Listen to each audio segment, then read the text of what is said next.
A few days ago, I noticed something strange at a birthday dinner. 8 people were sitting around a table. Everyone was talking at once. Stories, jokes, random opinions. Just normal conversation. But something subtle kept happening. Whenever one person started speaking, the entire table went quiet. People stopped mid-sentence. Forks paused in the air. Everyone listened. But when someone else tried to speak, they were interrupted or ignored. Same table, same group. Completely different reactions. And no one had assigned those roles. No leader, no authority. Yet somehow, everyone in that room already knew who carried the most weight. Here's the strange part. Every social space has a hierarchy. Not the obvious one, the hidden one. And whether you notice it or not, you're already inside it. It exists in friend groups, at work, in classrooms, even inside families. But most people misunderstand how this hierarchy forms. They assume it comes from titles. Manager, senior, leader. But social hierarchy rarely forms from job descriptions. It forms from perception. Now this is where it gets interesting. Your brain is constantly scanning the room for signals. Tiny signals. Signals that answer one quiet question. Who seems the most stable here? Not who talks the most, not who tries the hardest, but who appears the most grounded. You can see this during group conversations. One person shares an idea and immediately starts explaining it from 5 different angles. They rush to justify it, adding more reasons, more details, more reassurance, trying to make sure everyone agrees. Another person shares an idea and then simply stops talking. No extra defense, no urgency, just silence.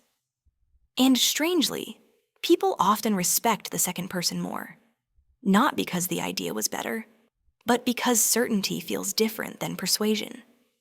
But something else is happening. Groups naturally search for emotional anchors. Someone who stays calm when tension appears.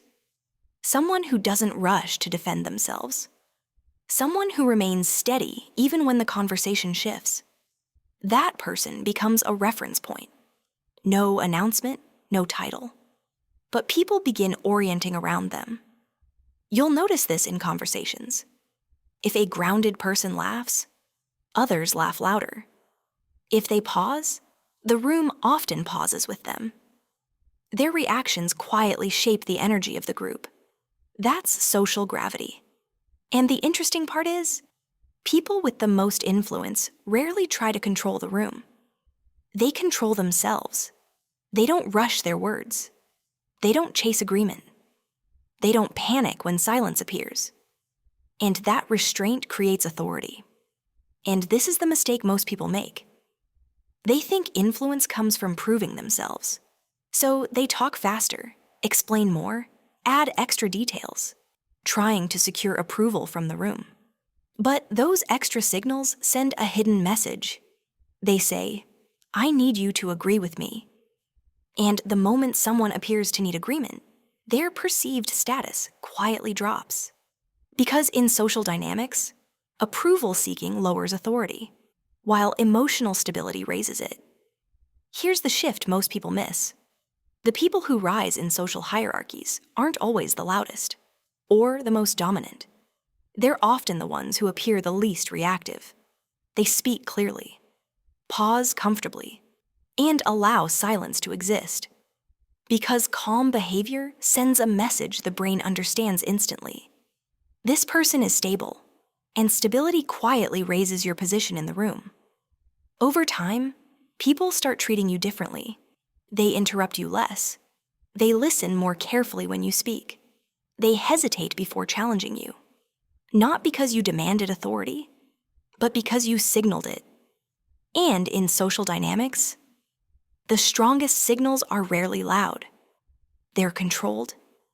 Because real influence doesn't come from saying more. It comes from needing to say less. And the people who master that restraint often rise in the hierarchy without ever asking for the position.